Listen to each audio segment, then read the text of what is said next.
Good morning, everybody. Welcome. We will give another minute or two for everybody to join. And so far, it looks like we've got a great number of folks who have joined us from around the world. So that's exciting. We'll give one more minute, but I wanted to welcome each and every one of you to this workshop. And so we'll set the timer for one more minute and then we'll get started. Thanks, everyone.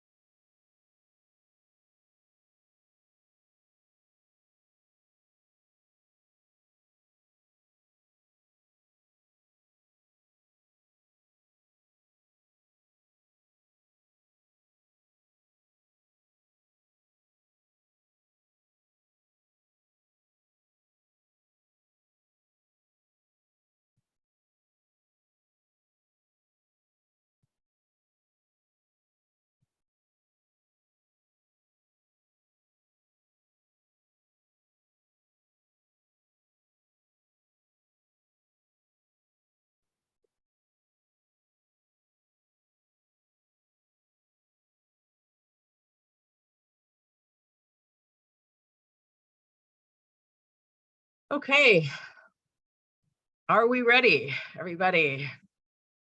Okay, we're good to go. So I wanted to welcome everybody again to this first workshop that's titled Abstract Writing, or How to Write a Better Abstract. This is hosted by the Water Institute at the University of North Carolina here in Chapel Hill in the United States of America. And we want to welcome you. And we have people that are continually joining, so that's great. And so we'll start off with some introductions of who we are, and then we'll get going into the content and the details. So I wanted to welcome you all to this first workshop. My name is Kata Lang, and I am the Director of Programs here at the Water Institute, and I'm the Director of the Water and Health Conference. And it's my great pleasure to introduce to you all, and you might have seen them around the conference before. Marie-Lina Excellent is joining us, and she sits in the Public Health Leadership Program at UNC. She's an MD and has an MPH, and also is a professor. Ryan Cronk is back with us at the Water Institute, and Ryan has a PhD from UNC, and has worked for the Water Institute and joins us again as a lead researcher and a senior researcher and professor here at the university. And many of you will know Ben Tidwell. Give a wave there, Ben, sitting there in the red shirt there. This is Ben Tidwell, also a PhD who specializes in behavior and behavior change and communication and hygiene. And he works for World Vision and is also an adjunct professor here at the Water Institute. So these are the three faculty members who will walk through how to write a better abstract with you today. I just want to let some of you know, if you haven't been to the conference before, the conference has been running for 13 or so years now. It's hosted each year in October. At the University of North Carolina. It's located at the Friday Center is where we host the conference. And this year it's scheduled for October 23rd to the 27th. We will be offering a hybrid program. So that means that we will have a large component that will be available virtually. So if you can't make it and travel to North Carolina, we certainly want you to join us from wherever you are on the planet, as long as you have, access to the internet. We would love for you to join us, and you're most welcome. As the title suggests, we are focused on WASH, not just water, but water is our central theme, and health. And our main targets are to talk about and to bring together people from science, policy, and practice. It's not just isolated to academics. It's not just isolated to practitioners. And it's not just a bunch of researchers getting together, although that might be the dream for some of you. We try to bring everybody together because we want to make sure that they're all talking and all learning from each other. And so this is meant to be a learning event. It's not meant to be, it certainly helps if you come with the spirit of networking and getting to know other people and learning. And that's what we hope to achieve. But it is a learning event where you're meant to be sharing results, sharing lessons, and making sure that we are challenging each other on the science and the research that we're doing. So a few reminders is that our abstracts are due April 28th. And in the past, you might have seen us make extensions, but we stopped that a few years ago. So you really do need to make sure that your abstracts are submitted by the 28th, and we will close the portal and not accept abstracts after that date. So please make sure to get your abstracts in. We will be passing all the abstracts go through the same process through a double-blind peer review. So we have experts from across the sectors who focus on particular areas within WASH, and they review all of the abstracts. And so your abstracts will be reviewed, blinded by 2 reviewers at minimum. And so if there's any discrepancies or wild deviations from each other's review, we go through another review and send it to another reviewer just to make sure that we're continually being rigorous in all of our methods and evaluations. All the in-person presenters will need to register in order to come to the conference. I know this was a bit confusing last year for some folks that, got their poster or their verbal presentation accepted and then showed up and didn't realize that they needed to actually pay to be part of the conference. So I just wanted to put that reminder out there so we don't make the same mistake this year. And if you can and want, you can certainly start looking for travel scholarships via institutions, via organizations. And we often have travel scholarships for our scholars. So be on the lookout for those opportunities as they come out, but certainly start your own search if you need support to come to the conference. So these are just some of the reminders that I wanted to make sure you all were aware of. Now, this is critically important for you to actually submit your abstracts, is that we want to make sure that you are all familiar with the abstract portal. And it's located on the UNC, the Water Institute's conference site. And so the portal is open. It opened a couple of months ago, but you have until, again, the 28th of April to submit all of your abstracts. And we're not going to be able to make any extensions. And so Quinn is going to put the link in the chat for everybody. So if you wanted to click on it now and just start exploring and making sure that you're familiar with the process, go ahead and do that. And you would go to the conference website and hit the button or click the button that says Research Abstract. And that's where you can submit your form. You need to complete the form and cut and paste in your abstract and the details, and you should receive confirmation that your abstract has been received in the system. So make sure that you are familiar with this process. And if you're more curious about the abstract requirements and all the details, make sure you look at the information and read all the information and the reminders for submitting an abstract, which means, again, we're reminding people that it has to be submitted by the 28th. You also have to complete the online form. That's the way that you will submit all of your abstracts. You're limited to 500 words.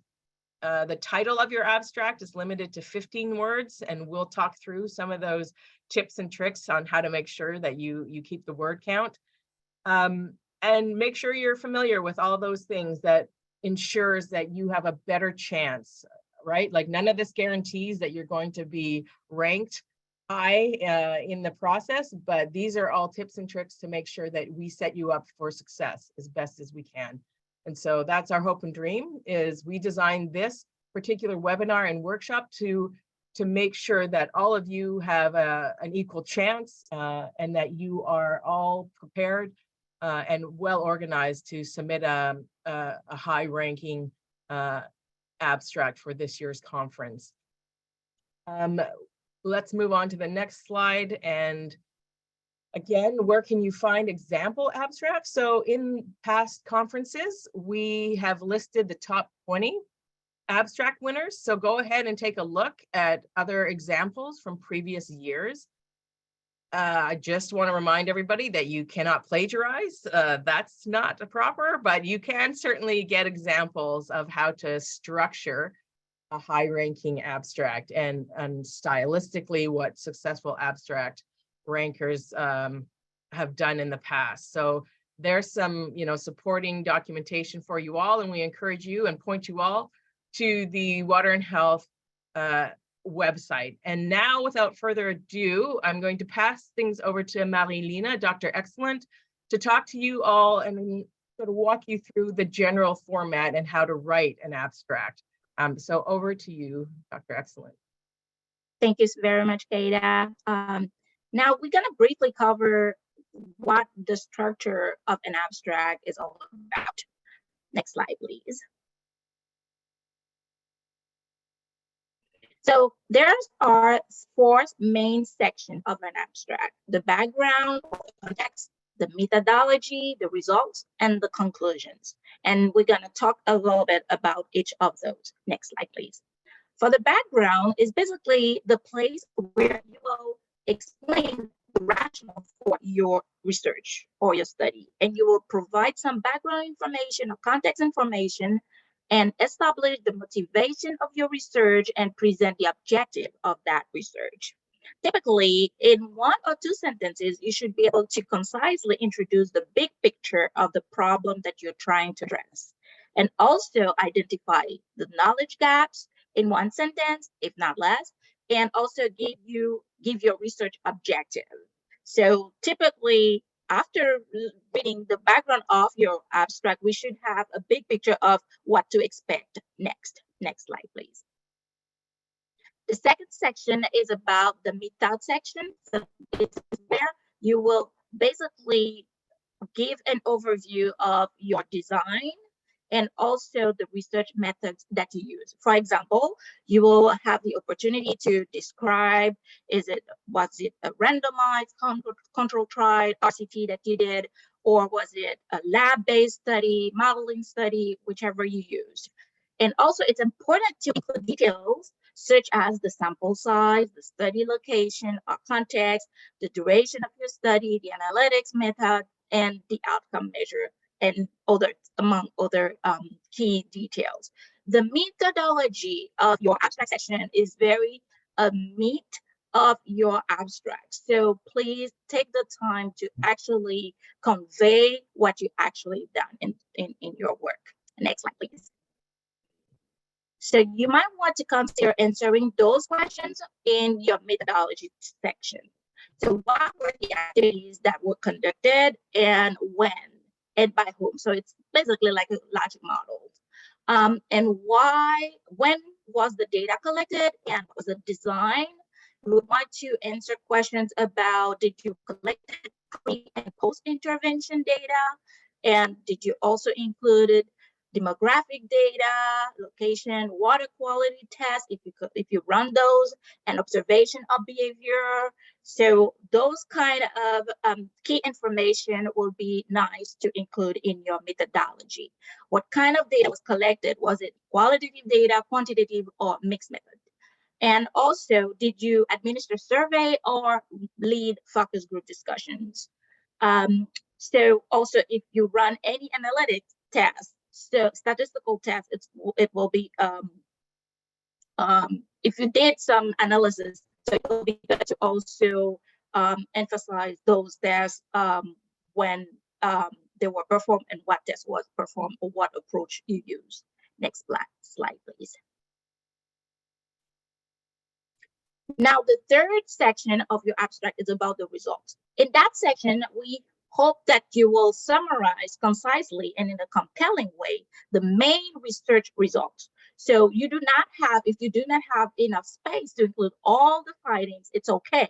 But please prioritize the most important findings that are related to your conclusions. It is important to include specific details if possible, such as if you run a p-value, if you have p-values, that's going to be very robust findings. And also if you have numerical result, that's going to be very great to see in your abstract. Next slide, please. Now, last but not least, the conclusion. The conclusion is really the place where you highlight the takeaways of your research. For example, 2 or 3 sentences should be enough. And what you have learned from your research.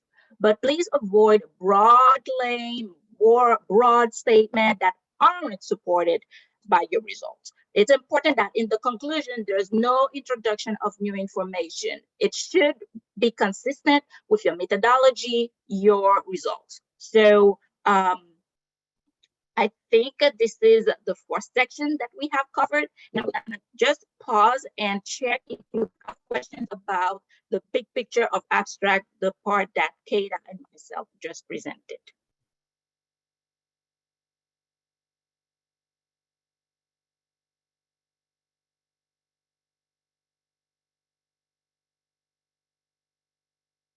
I don't see any questions in the chat, which is okay. So it's okay. So we can advance, and then at the end, we can take questions. It's that. Now let's move to Ryan. Over to you, Ryan. Great, thanks, Marilena, for the great overview. So I'm going to go over some specific questions and kind of contextualize what Dr. Excellent presented to contextualize it to WASH and this specific conference. So, one common question we receive is how to make an abstract interesting. You want to start broad and talk about the large problem that's being solved. And so, for this conference, you are presenting to a WASH audience. You don't need to spend an inordinate amount of time convincing us of all the JMP stats and the burden of disease estimates. Those are important, but you can kind of you're preaching to folks who understand the importance of this space. So don't invest too much of your abstract space to trying to convince us that it's important. You are going to want to clarify specifically what it is you're doing within WASH. We want to make sure that we understand what you're setting out to solve, and then getting into the specifics of your results. What do you bring? What does your research project bring to the table? How does it advance the state of science? How does it advance policy? How does it advance practice? Make sure that comes across very clearly. That's what's going to set your abstract apart from others.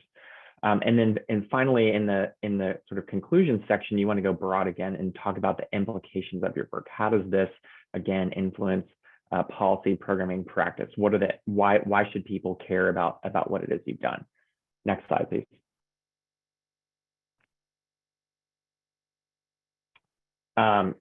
So this kind of just summarizes in a different form what we've kind of been communicating.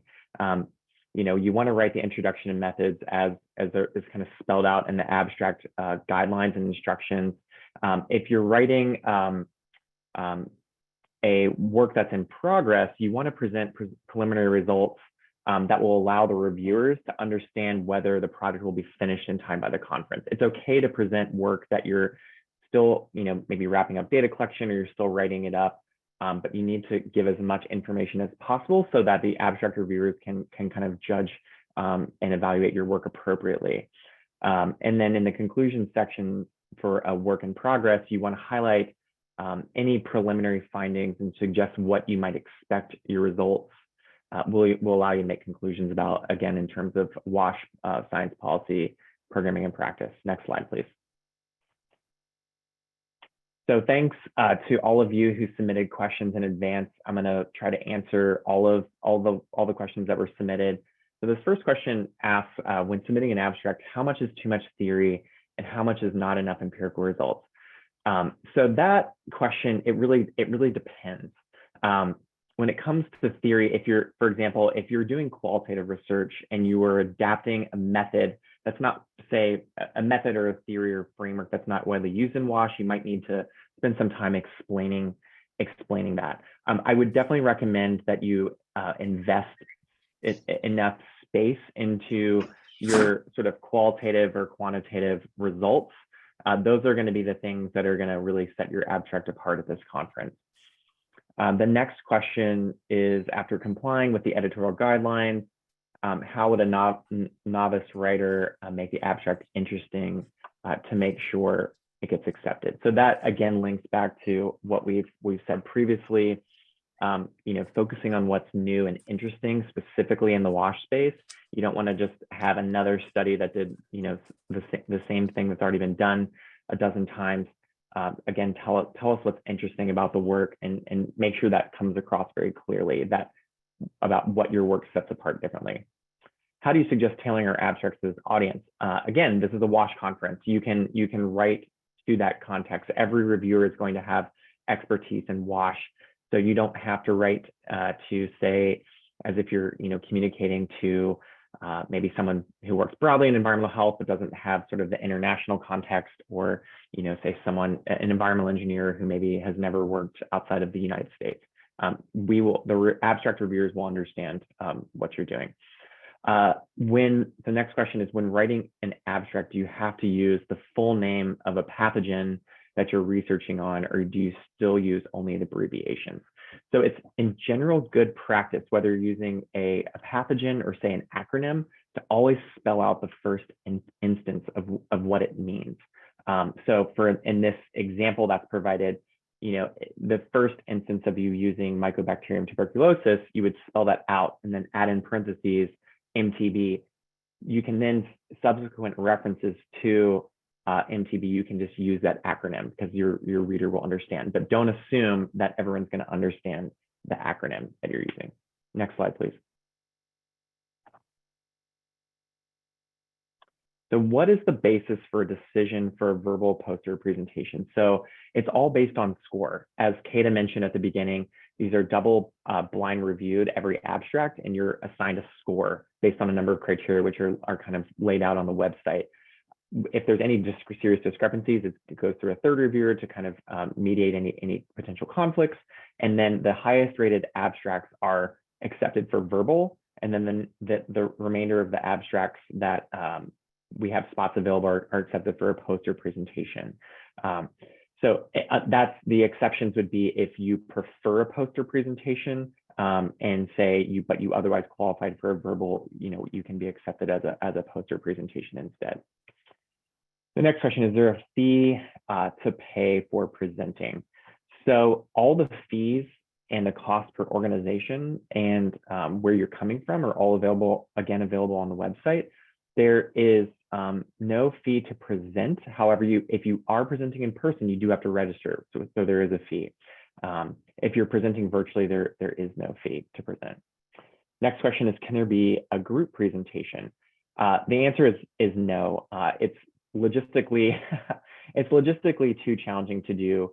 To kind of lay the context, this leads into one of the questions that I'll talk about on the next slide, but everyone's going to have a 15-minute time slot to present. Typically, you'll break up your presentation into 12 minutes of presentation and 3 minutes of questions. You have some flexibility around how you want to use that time, but you do have a very strict 15 minutes. So adding another presenter makes things more complicated. So our rules are that we only allow one presenter.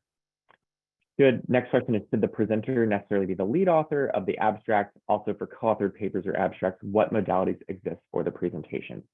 So again, the modalities question, I kind of explained that. In the room, you'll have access to a computer. It'll be a laptop. It'll be on a podium. Your presentation will be projected onto a screen for everyone in the room to see. The rooms vary in size, but there's plenty of room for conference attendees to come and hear your presentation. And you will have a microphone. And there will be minders in the room to remind you of how much time you have left in your presentation, with a very hard stop when you hit your 15-minute mark. So then, the first part of that question, should the presenter necessarily be the lead author?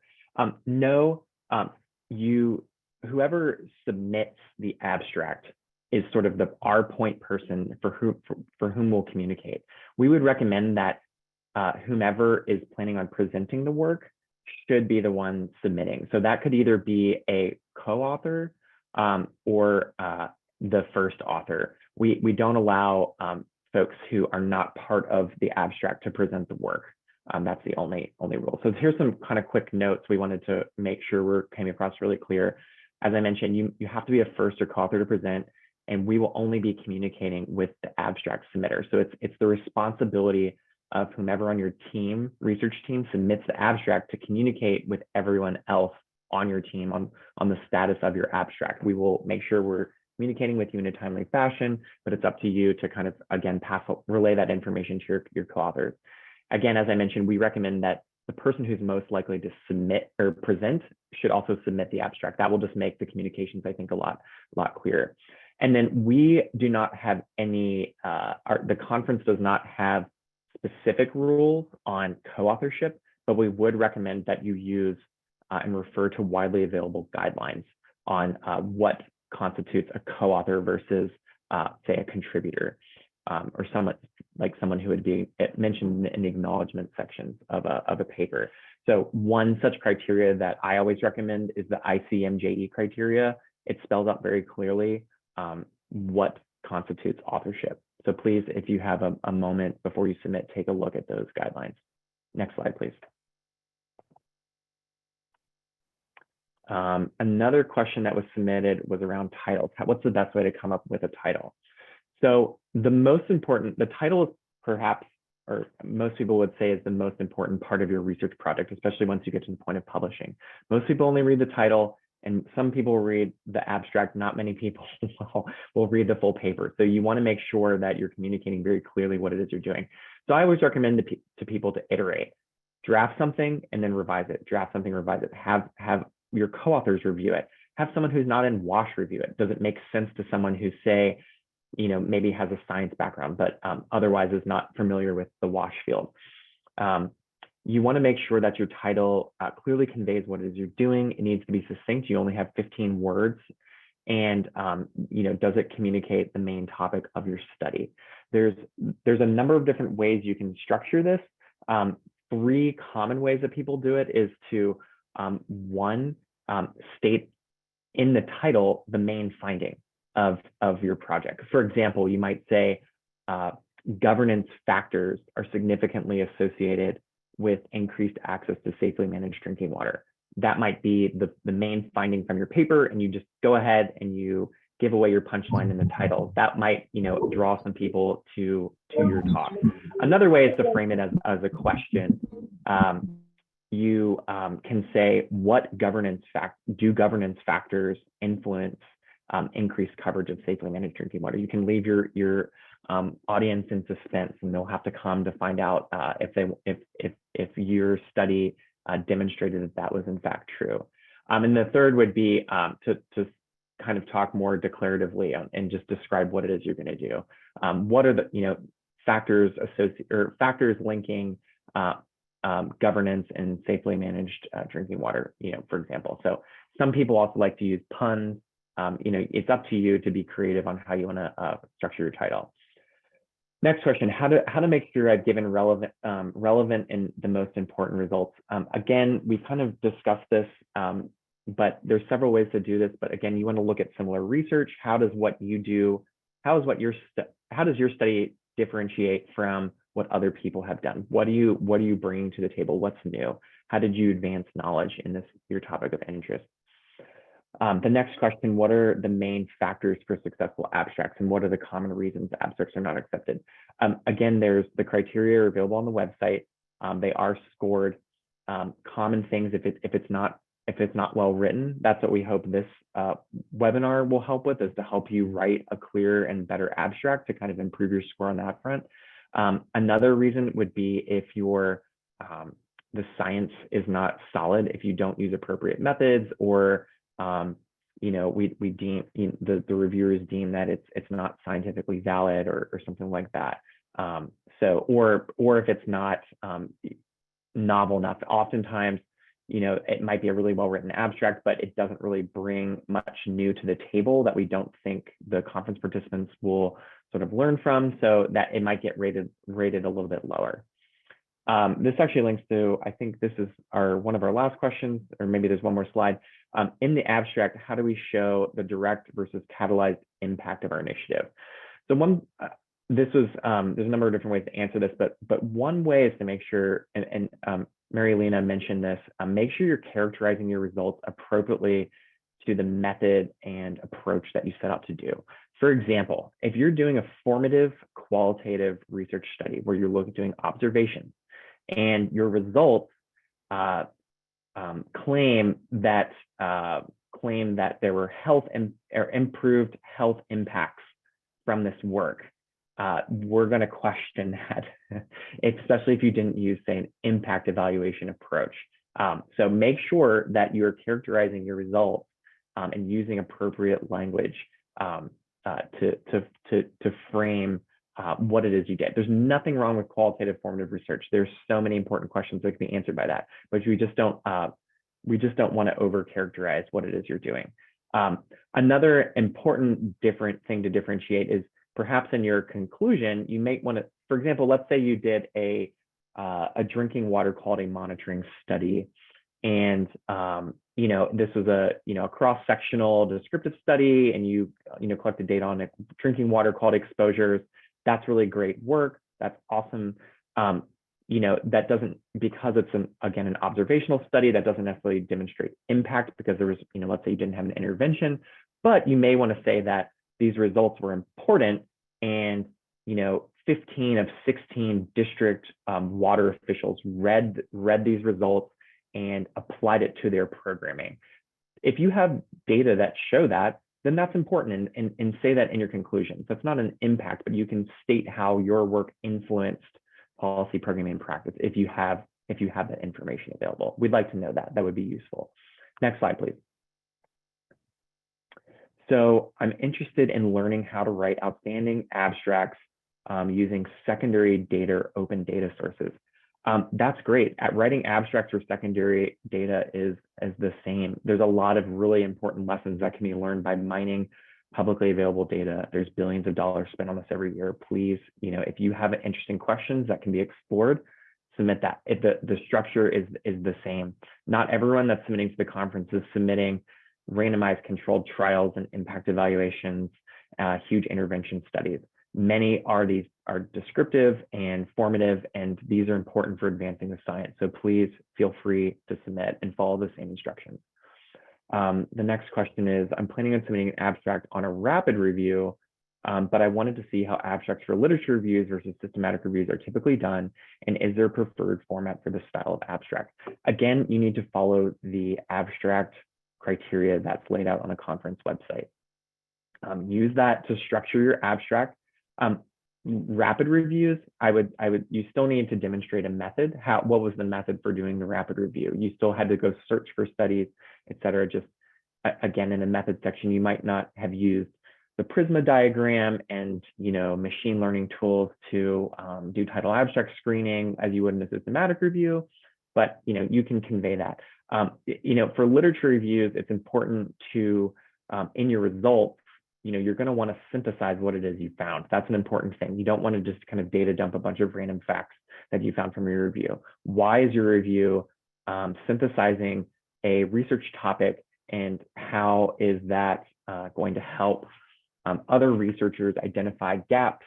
How is it going to identify areas of improvement or changes that can be made to policy or programming from the results of the review? Next slide, please. Is it significantly different from presenting at a non-WASH related conference? It's not. The style, again, we mentioned before, it's similar to other conferences. You have 15 minutes, typically 12 minutes for presentation, and 3 minutes for Q&A, and you'll have strict time limits. So this is very much like if you've been to another, say, academic conference or a conference with verbal presentations, it's going to be very similar. Next question is, I would like to know if there's a specific maximum length or number of words per sentence in the abstract writing. In case there is none, what would the expert suggest as a guide to length of sentence in the body of an abstract? My recommendation is, when you're communicating science, always shorter sentences are always going to be better. If you have a long sentence and it can be broken up into 2 sentences that are clear, I would definitely go that route. Use the shorter, clear sentences. Another important point is to avoid the use of jargon. If there's jargon from that other folks in WASH are not going to be familiar with, You want to try as much as possible to avoid it. You want to especially using a different word when you mean the same thing is another kind of another factor. Like you want to write, science can be difficult to communicate, so write as simply and clearly as possible is definitely a recommendation. We're all, the abstract reviewers are going to be looking at a lot of abstracts. And so if it's really hard to read the abstract, it's likely that it will also be scored lower for lack of clarity. Next slide. So I think that is it. Maybe we'll pause there if there's any additional questions in the chat, either on what I just presented or to what Marie-Lena presented. And also, Ben, feel free to jump in with any additional color commentary that you might have on contextualizing abstracts for water and health. Yeah, I would just encourage Ben, why don't we get you to answer some of the questions that came in via the chat? One of the questions that came in, we'll get Shala to mute there. Can one person send 2 abstracts in different themes? Sure, and I think I mean, I'm not sure if this is the same abstract being submitted in different places, or if this is multiple different ideas. Certainly, there's not a limit on the number of different abstracts that can be presented by a person or a research team on different ideas. I would say definitely don't submit the same exact thing or the same exact idea multiple places. And I would say also be careful. Sometimes there's, people think maybe they'll be more successful if they submit slightly different takes on the same study with slightly different emphases. Yeah, please avoid doing that to the degree possible. If it's done just to see if one might hit the theme or of the conference, or the reviewers a little bit better than others. Let's see. Okay, they're really starting to roll in. Should the abstract be structured? Let me just, so I was just taking a few notes as like my summary, having submitted, but also mostly having reviewed for several years abstracts here. Kind of the 3 takeaways that I have that just kind of echo what others presented earlier. One is that this conference really is centered around learning, and so I feel like often people feel pressure to over promise on what their findings might show. And so it's really, to me, it's about how credible are the findings. Assume that you're writing this to someone who's not going to believe what you're writing, and show them with your methods. We did this and this and this, and we had this group selected in this way. We use these kinds of objective questions as if you're kind of defending it. How significant are the findings when you're presenting results?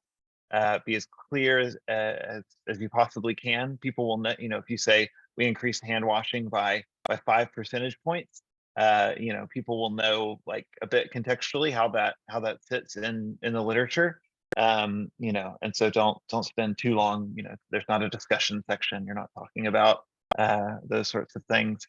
And then how generalizable are the findings? So Ryan mentioned some tips for the title. I do think even in the title, putting something about the study design, if you have enough words, a randomized controlled trial, and even location. You don't have to say like village names, but if it's, in Zambia versus in 4 countries in sub-Saharan Africa versus a global review of 25 countries, that's going to be really helpful for generalizability.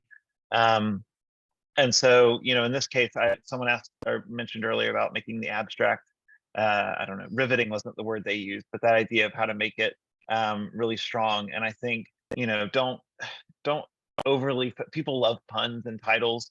Don't overly focus on trying to be like cute in titles or the abstract over, I would say, just clear communication.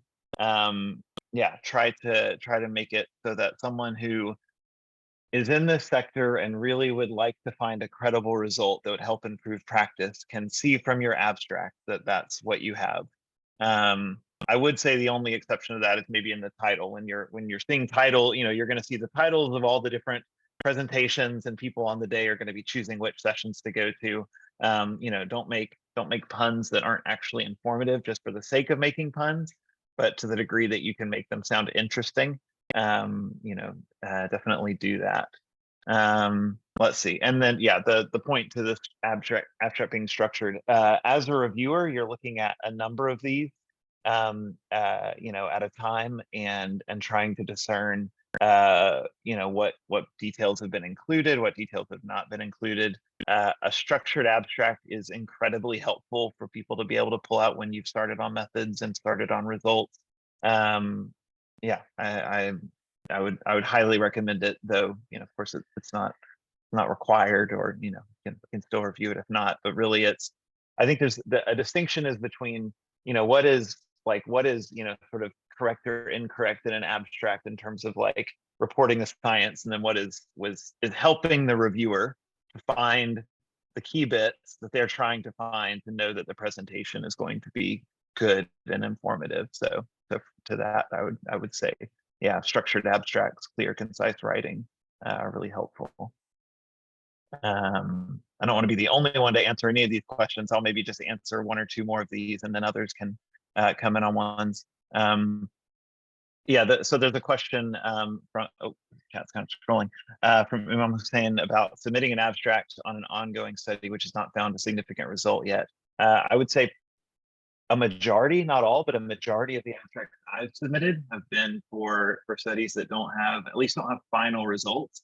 There may have been like formative results, and there will be, you know, final results coming a couple months after it's submitted, not after the conference, but after the submission. And I think there's where, yeah, really emphasizing what is the study design, what's the research design and the methods to be used. Because even sometimes there are journals now that will accept papers based entirely on the plan, the study design and the methods to be used, because whether or not something has a significant impact or not, both are actually interesting and relevant, given that the research methods were appropriate and the study design was appropriate. So yes, I would say absolutely do that. Just try to communicate. Again, try to convince the reviewers that the steps you've taken in the design and the methods you'll use will be significant, will be adequate to yeah, deliver appropriate analysis to be able to really uncover, you know, whether or not the effect you're studying was there or not. I'll pass over to others if there's some you've been reading in the chat you want to jump in on.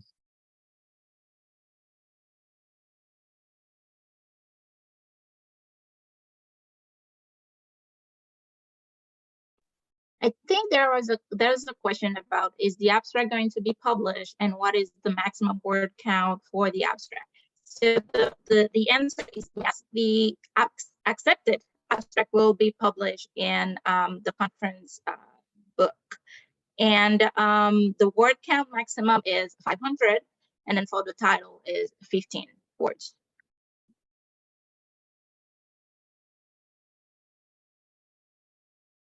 I think there was another question related to that, with subheadings such as background, methods, results, and conclusion be included in the word counts. Yes, it's like a text box in the system, so that will count against your word count. So you're welcome to use those if you feel that helps you break up your abstract well, but it's not necessary.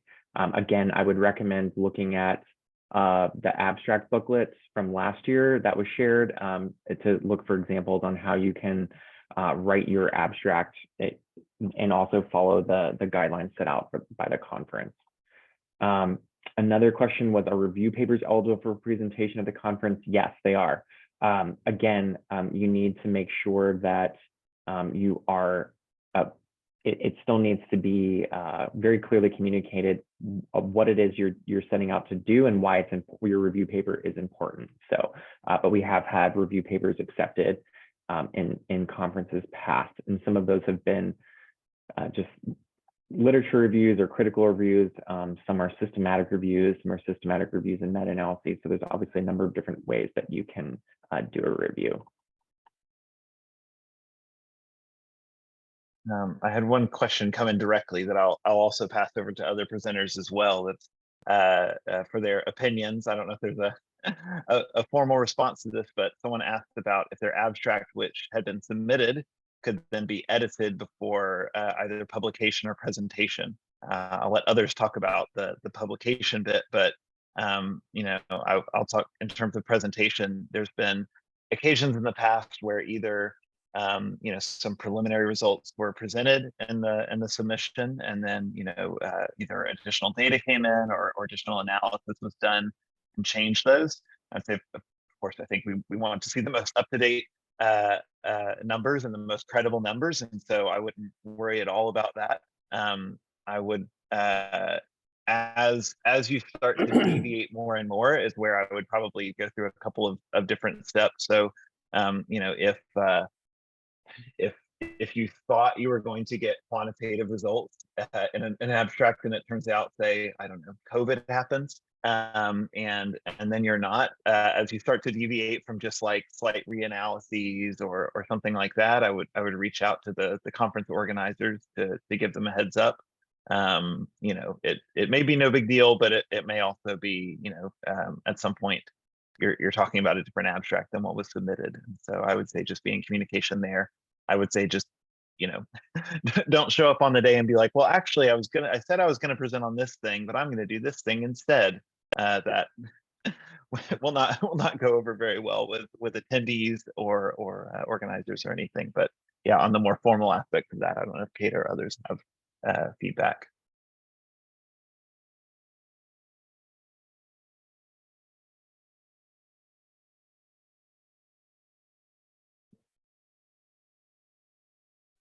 Yes, I agree with you, Dan. That these are great tips to do, and that's definitely acceptable. I'd like to go to the questions about should they include the section in their abstract. I think that there's a Alina, little your sound is breaking up quite a lot. Is it better? Yep. Okay, awesome. Thank you, Peter. So what I would recommend to do, because it's always good to see those sections clearly separated. So what I would do is to type, for example, background, and then add a column after the word and not leaving a space, and just start typing immediately. That way it doesn't count as a separate word. So it just to save some space.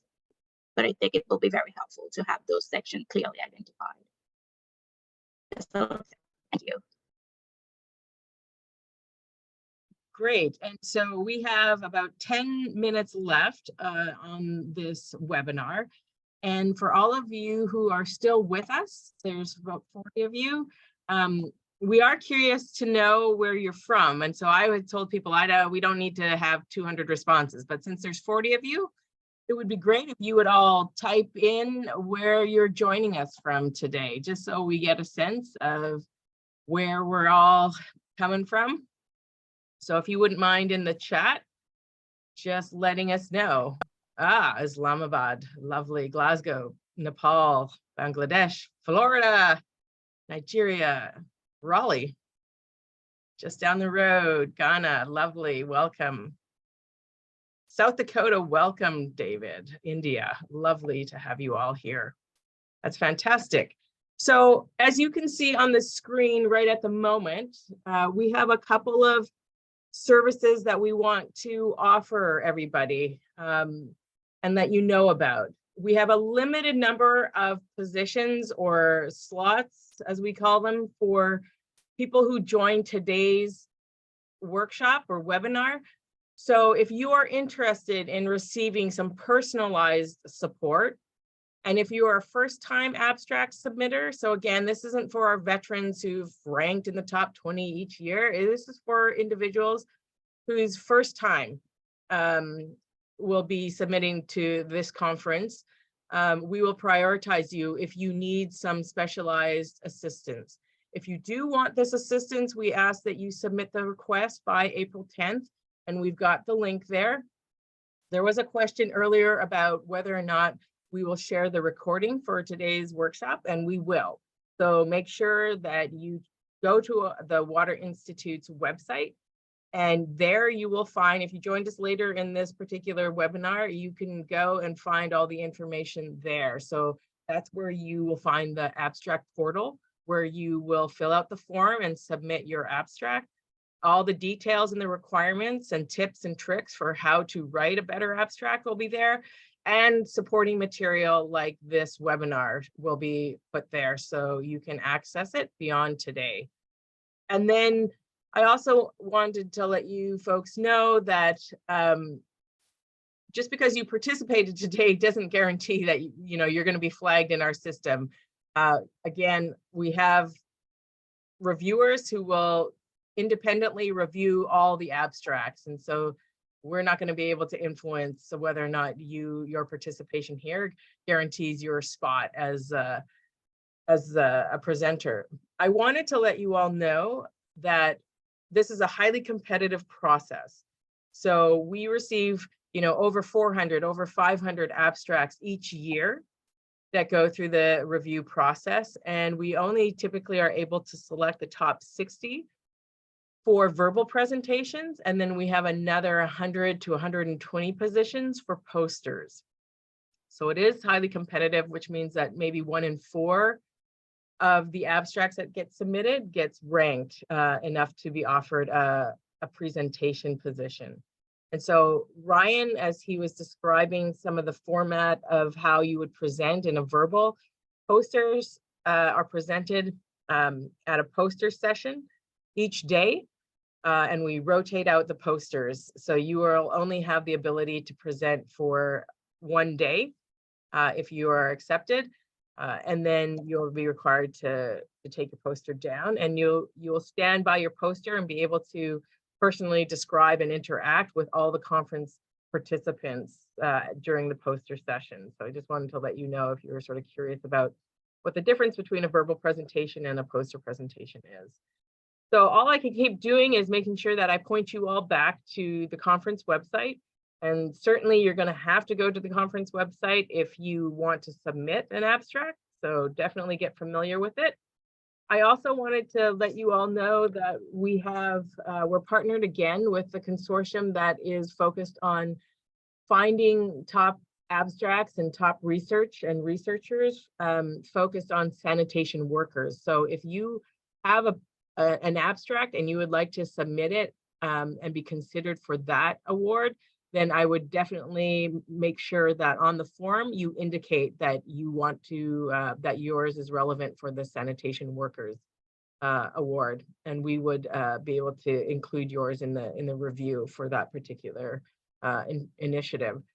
So that is generally, is there any outstanding question out there? That has Shella has her hand hand raised. I don't know. There's Okay. a question. Do we have a question?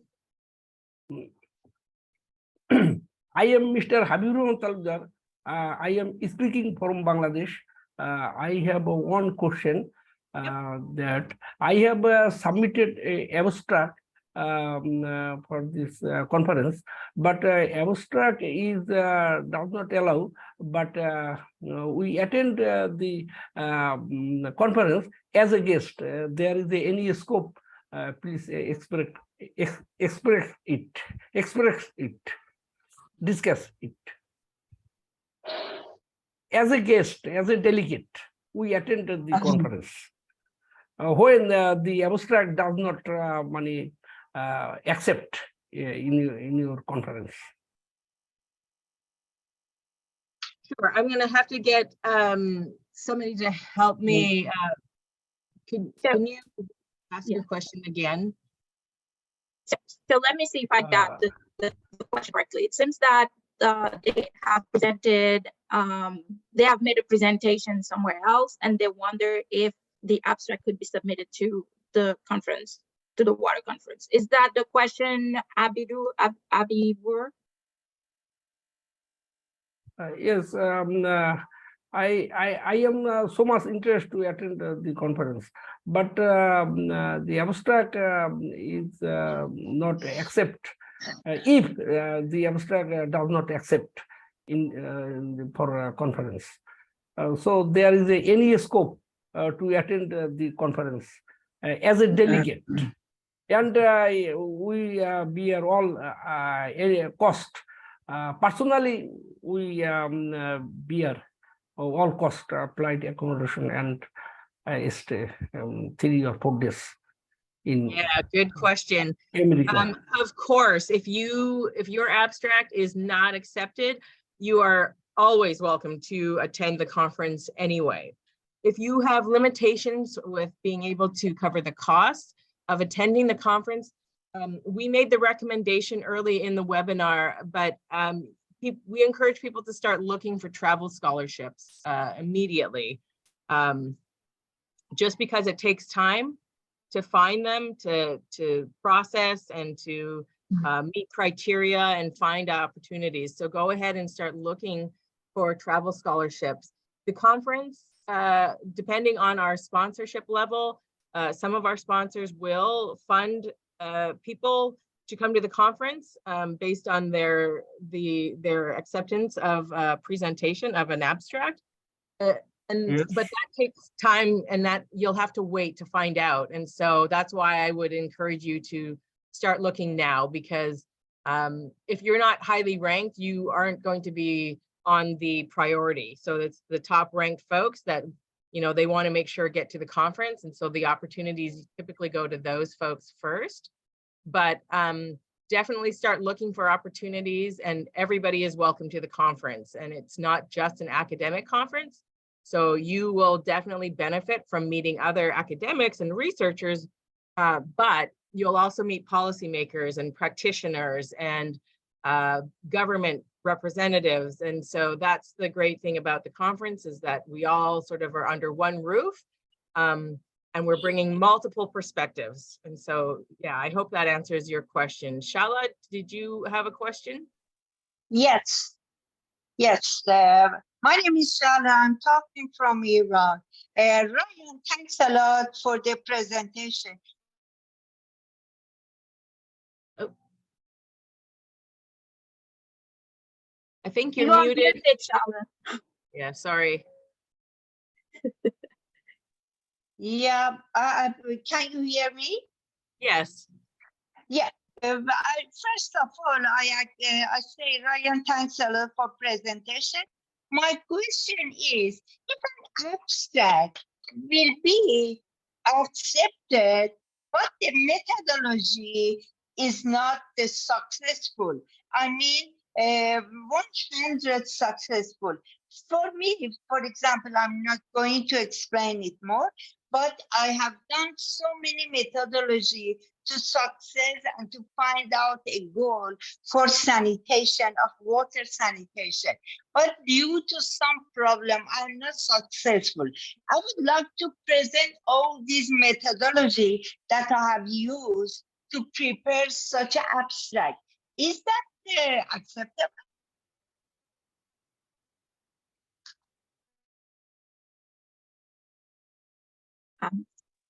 Let me take on that question. So the question is, you have used several methods for the methodology to reach the result that you have. And then you wonder if you could use all those methods that you have implemented and in the abstract. So the question is, remember that there's only 500 words allowed for the abstract.